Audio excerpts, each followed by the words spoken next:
There is a man who digs graves for a living, and he has seen enough of human grief to know when grief is real and when it is performance. He watched me at my wife's funeral on a cold November morning and saw something in my face that made him wait until the crowd had thinned, and then walk over quietly and say, just for words to me, that is not HerFirst. I thought he was confused. I thought he meant the plot, the location, something practical about the cemetery. I thanked him and started to walk away. He said it again, more deliberately this time. That is not HerFirst grave. And then he handed me a piece of paper with a name written on it, not my wife's name, a name I had never heard. And that name turned out to be the key to a story so extraordinary that when the FBI agent assigned to the case told me the full scope of it, she said she had been doing this work for 19 years and had never seen anything quite like it. Welcome to Grandma Payback Stories. I am Grandma, and I have been sitting on this story for a while, because it is genuinely one of the most extraordinary ones I have ever come across. Today I am telling you about a man named Warren, his wife Claire, and the gravedigger whose for words unraveled one of the most elaborate long-term deceptions I have ever heard of. Before we go any further, please subscribe and hit that notification bell. New stories every week, and this community means the world to me. Let us talk about Warren and what he found when he followed that name. Warren was 61 years old when Claire died. They had been married for 9 years, which made them a relatively young marriage by the standards of the stories I usually tell. But 9 years is 9 years. Warren had been widowed once before, in his early 50s, and had spent several years alone before meeting Claire at a community event. She was warm and vivid and full of stories about her past, a past that sounded slightly different in different tellings, but that Warren had attributed to the way memory works when you get older, the way the same stories shift their details depending on the day. Claire had died of a cardiac event. Sudden, unexpected, no prior history of heart problems. She was -17. Warren was devastated. The funeral was arranged efficiently because Claire had, he realized, afterward specific and detailed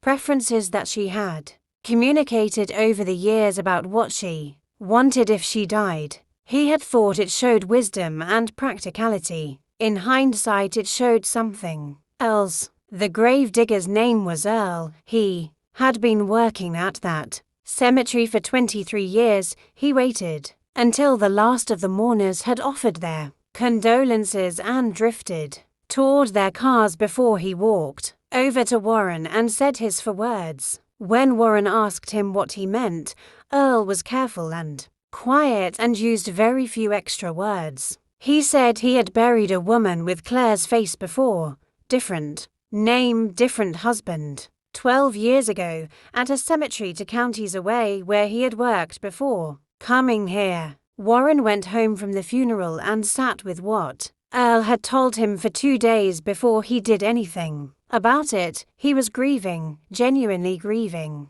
and the idea that the grief might need to be rearranged around a completely different set of facts was more than he could process immediately. He needed to let the raw part settle before he could think clearly. On the 3rd day, he unfolded the piece of paper Earl had given him. The name on it was Miriam Talbot. Earl had written it in careful block letters, as if he had been thinking about it for a while, as if he had wanted to be precise. Warren searched the name online first. There were some results, nothing immediately useful. He searched Miriam Talbot death and found an obituary from 12 years ago, a woman who had died suddenly of a cardiac event. He sat back in his chair. The circumstances were almost identical. Sudden cardiac death, mid-50s, preceded by no known history of heart problems. The obituary listed her surviving husband as a man named George Talbot,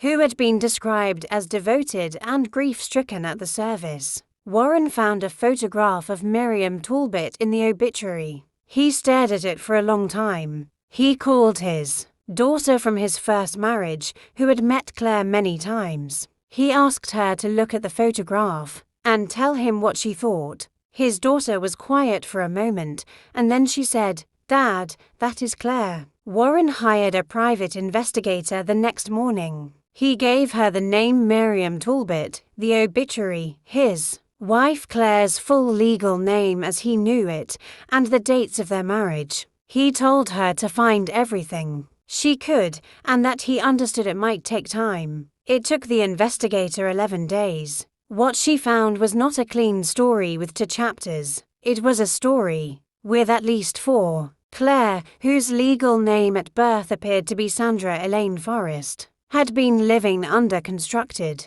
identities for at least 20 years. She had married for men that the investigator could document. She had faked her own death twice, collected life insurance from 2 of those marriages, and disappeared into a new name and a new city each time. She had been doing this methodically, carefully, and with a patience and precision that the investigator described as genuinely remarkable from a purely operational standpoint, before catching herself and adding that it was also obviously deeply criminal.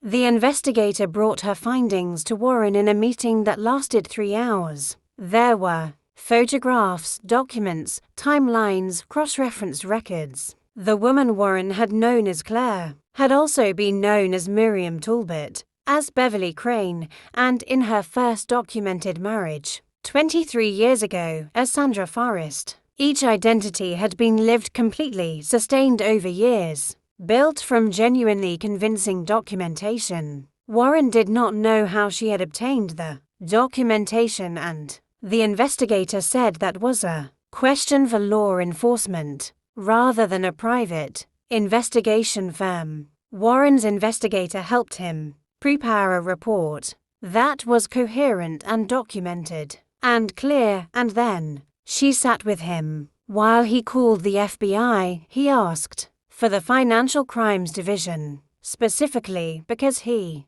understood that what he was describing was at its core a fraud operation, identity construction in service of insurance collection. The agent who took his call was a woman named Agent Torres, and she asked him to come in the next morning. Agent Torres had that quality that the best investigators have, which is that she listened to everything completely before she asked a single question. She took the investigator's report and went through it page by page. When she finished, she told Warren that what he had brought her was going to require some verification, but that the preliminary picture was consistent with a pattern the Bureau had awareness of, though no open case. She asked him not to discuss the investigation publicly while they worked. Warren went home and did not discuss it publicly. He went through his marriage very carefully in his memory, looking at it now through a different lens. The slight shifts in storytelling that he had attributed to memory, the way Claire had always been vague about her childhood and family in ways he had found charming rather than suspicious. The fact that she had managed her own finances completely separately from his, which he had respected as her preference. The life insurance policy she had taken out on herself 2 years into their marriage, naming him as beneficiary, which she had brought up from time to time as evidence of how much she cared about his security. That last one, when Warren thought about it now, made his skin go cold. The FBI investigation took for months. What they found expanded what Warren's investigator had documented. Sandra Forrest, who was not actually dead, had collected approximately $800,000 across 2 fraudulent life insurance claims she had constructed for identities with documentation sophisticated enough to pass standard verification. She had been using a network of contacts, some of whom were also under investigation, to obtain legitimate appearing identity documents. Agent Torres called Warren on a Tuesday morning to tell him they had located Sandra Forrest. She was alive, living under a fifth identity in a different state, and had apparently been in the process of building a new marriage when the investigation caught up with her. The man she had been cultivating had no idea. He was a widower in his late 60s with significant assets and what the agents described as a gentle and trusting disposition. He had been, in other words, the next Warren. The arrest was not dramatic in the way arrests in films are. Sandra was taken into custody at a grocery store of all places on a Wednesday afternoon. She did not resist. She was, by the arresting agents' accounts, very calm. One agent said afterward that she seemed almost relieved, the way people sometimes do when something they have been running from for a very long time finally catches up with them. Whether that relief was genuine or another performance was a question no one could definitively answer. The federal charges were substantial: identity fraud across multiple states, wire fraud for the insurance claims, mail fraud for documentation that had been sent across state lines. The multiple counts across multiple jurisdictions meant that the sentencing guidelines were serious. Her attorney, who was doing his best with a difficult situation, negotiated aggressively, but the documentary evidence was thorough and the victim list was real and included people the jury found sympathetic. George Talbot, the husband from 12 years ago who had mourned Miriam's sudden death, had to be contacted by federal investigators. Warren tried to imagine receiving that phone call, being told that the woman you buried was not dead, that her death had been staged, that the grief you had carried for 12 years was constructed. George Talbot, who was now 73 and lived alone and had never remarried because, he told investigators, he had loved Miriam too much to try again with anyone else, flew to testify at the trial voluntarily. He sat in that courtroom with a dignity that everyone present found deeply moving. The husband from Beverly Crane's marriage was also located. His name was Frank, and his response to the news was considerably less dignified and considerably more understandable. He had also loved her, and also grieved her, and also never fully recovered. He testified with the anger he had every right to feel. Warren testified too. He told the jury about 9 years with a woman he had believed to be real. He told them about the gravedigger named Earl who had walked over at the right moment with the right for words. He told them that he was not sure what to call what he felt, because grief and anger and something like dark gratitude for the truth were all present simultaneously, and none of them quite cancelled the others out. Sandra Forrest was convicted on all federal charges. The sentence was 22 years. She would be in her late 70s when she was released, if she was released. The judge, in delivering the sentence, made a remark that several news outlets quoted. She said that the defendant had taken not just money but the irreplaceable thing that people give when they love someone, which is the genuine investment of their limited time on this earth, and she had taken it fraudulently and without remorse, and the sentence reflected the full seriousness of that. Restitution was ordered. The insurance companies recovered portions of their losses through asset seizures, the money that had been accumulated across the fraud operation, and there was significant money because Sandra had been careful and patient, and had lived modestly on the proceeds while building each new identity, was distributed according to the court's determination. Warren received a portion of the restitution. He did not think much about the money. He thought about Earl, the gravedigger, who had been carrying what he saw at Miriam Talbot's funeral for 12 years, not knowing what to do with it. Not knowing whether he had seen what he thought he had seen, until he saw the same face again and decided finally to say something. Earl testified at the trial too, briefly, to establish the chain of events. He was asked by Sandra's attorney whether he was certain the two women were the same person. given that he had seen them years apart and under emotional circumstances. Earl said, quietly, that he dug graves for a living and he had learned to look at people carefully, because sometimes the living needed to be looked at as carefully as the dead, and he was certain. Warren found Earl after the trial and thanked him. Earl shook his hand and said he had not known for certain that it would lead anywhere, and he was glad it had. Warren asked him what had made him decide to speak up after 12 years of uncertainty. Earl said, I kept thinking about the husbands, the ones who were grieving something that was not true. That did not seem right. It did not seem like something a person should have to carry without knowing.